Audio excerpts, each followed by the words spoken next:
la parole, premièrement. Deuxièmement, il a utilisé la prophétie. Et troisièmement, il a utilisé les signes et les prodiges. On ne peut pas provoquer le réveil sans ces trois choses. Dis avec moi, suivons les pas du maître, suivons les pas du maître, suivons les pas du maître. Tu ne peux pas provoquer un réveil sans la parole. Tu ne peux pas provoquer un réveil sans le prophète. Tu ne peux pas provoquer un réveil sans la puissance de Dieu. La Bible dit, Dieu frappeur de sa doctrine. Car il enseignait comme ayant autorité et non pas comme des scribes. Donc son enseignement était différent. Sa façon de prêcher était différente. Il voulait une autre manière de faire que les gens ne voyaient pas d'habitude. Il parlait et les gens disent non, jamais on n'a parlé comme ça. Le réveil par la parole. Deuxièmement, c'est la force en nom.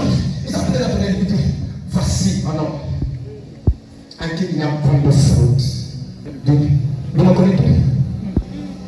Il dit, avant que Philippe ne t'appelle, quand tu étais sous le figuier, j'ai dit, le prophétique. Donnez-moi le prophétique. Pourtant, il a dit, faut-il venir de Nazareth quelque chose? Quel commandant? Faut-il venir de Nazareth quelque chose de bon? Mais le même Nathanaël l'a appelé maître. C'est le prophétique incarnation, les yeux fermés s'ouvrent. Nathanaël a changé ta vie. Quelquefois, il faut le prophétique. Nous n'aimons pas le prophétique au Sénégal, mais le prophétique a une mission ici au Sénégal. On n'aime pas le prophétique, mais le prophétique a une mission au Sénégal. Le maître a utilisé le prophétique. Le maître s'est servi de ça. Pourquoi nous combattons les mêmes moyens que Dieu a utilisés pour sauver? Il y a des gens qui ne l'ont pas encore appelé maître parce qu'une révélation n'est pas sortie. Il y a des gens qu'on peut gagner par la parole. Il y a des gens qu'on ne peut jamais gagner par la parole. Beaucoup d'entre vous ici, vous avez vu. Il y a des gens ici, si vous n'aviez pas vu, si vous n'aviez pas vu de vos propres yeux, vous ne seriez pas là aujourd'hui. Est-ce que je parle?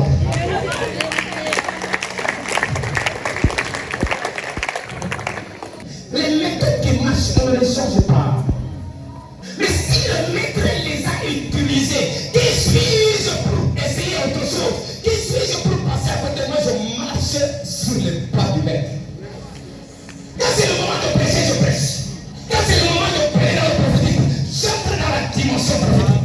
Quand c'est le moment de crier sur le démon, je crie sur le démon. Ils chassaient un démon, c'est dire. Pendant longtemps, ils étaient là. Ils ont transpiré, ils ont sué. Et l'homme était là. Il était désespéré. Jésus descend de la montagne. Une fois la scène, il dit qu'est-ce qui se passe? Maître, j'ai amené mon fils à des disciples, ils n'ont pas pu faire quelque chose. Il tombe tantôt dans l'eau, tantôt dans le feu. Jésus a réprimandé l'esprit. Il y a une démonstration de puissance. Jésus va à Gadara. Il rencontre un homme. Cet homme-là, prêcher la parole, pouvait le sauver? Pardon. Est-ce qu'on peut parler? Est-ce qu'on peut parler? Cet homme-là, prêcher la parole ne pouvait pas le sauver. Mais en fou, tu vas le prêcher comment? Quand Jésus est venu, il n'a pas essayé de prêcher. Dès qu'il est arrivé sur le territoire de Gadara, oh my God, il y a des sanctions quand ils atterrissent quelque part. Les esprits des ténèbres